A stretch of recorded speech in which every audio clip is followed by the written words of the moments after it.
You're seeing these 5 members here who met the President of India, gave a memorandum. The copies are here. A few copies are here, which you will have to share. They'll be given to you. Basically, we are asking for the repeal of these agri laws and the Electricity Amendment Bill. And we said our point to the President was these were passed in a very anti-democratic manner, without any proper discussion. A proper consultation and discussion would have prevented this sort of a situation from happening.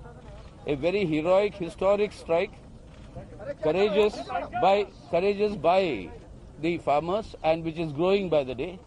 Keeping that in mind, the government should immediately repeal these bills and the Electricity Amendment Act, and then discuss and see what sort of a thing needs to be done. But right now, that is what is required.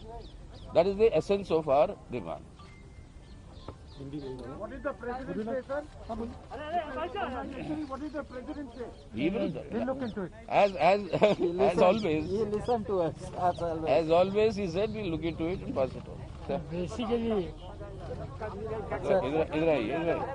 regarding all these 3 bills, I think in the Parliament there was a request from all opposition parties that these bills should be discussed in depth, or we should send to select committee, because that will get opportunity to discuss in detail.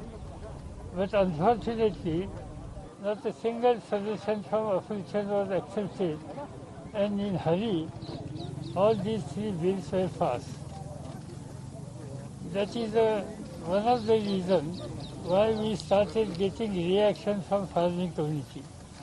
I must say that political parties are not directly involved in this agitation initiative, but farming community has realized that all these bills ultimately not protecting their main interests. There was a worry regarding minimum support price. That minimum support price issue was not mentioned anywhere in the bill. So that is also very disturbing thing for the farming community. And that is the reason what we have seen last practically 12-13 days in this cold. They are on the street very peacefully.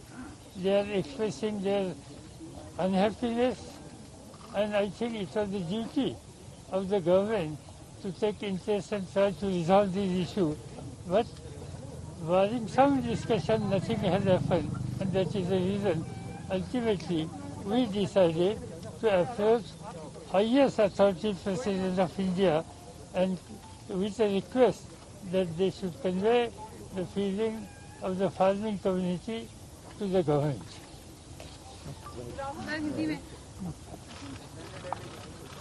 Good evening. We met the President and we informed him of our view regarding these bills. And we said that it is very important that these bills are taken back. A couple of points we mentioned to the President. The first was the manner in which these bills were passed, without any discussion, without a conversation with the opposition parties, and certainly without a discussion with the Kisans of this country who have built this country. So the way the bills were imposed, we see it as an insult to the Kisans of this country. The Kisan has lost faith in the government. The Kisan does not believe that the government is acting in their interest, and that is why lakhs of them are on the streets. And non-violently, compassionately on the streets. They are struggling in cold weather with complete respect. So we informed the President that it is absolutely critical that these bills are taken back. Hindi में बता देता हूँ. देखिए, जो किसान है उसने इस देश की नींव रखी है और वो दिन भर इस देश के लिए काम करता है. ये जो बिल पास किए गए हैं ये किसान विरोधी बिल हैं. प्रधानमंत्री जी ने कहा था कि ये बिल किसानों के हित के लिए है। सवाल उठता है कि अगर ये बिल किसानों के हित में है तो किसान सड़कों पे क्यों खड़ा है? किसान इतना गुस्सा क्यों है? क्योंकि इन बिलों का लक्ष्य प्रधानमंत्री जी के मित्रों को हिंदुस्तान का जो एग्रीकल्चरल सिस्टम है वो पकड़ाने का है, और किसान इस बात को बहुत अच्छी तरह समझ गया है। किसान की शक्ति के सामने कोई नहीं खड़ा हो सकता है, और सरकार को गलतफहमी में नहीं होना चाहिए। सरकार को ये नहीं सोचना चाहिए कि किसान हट जाएंगे, डर जाएंगे। किसान, हिंदुस्तान का किसान डरेगा नहीं, हटेगा नहीं, जब तक ये बिल रद्द नहीं कर दिया जाए। धन्यवाद।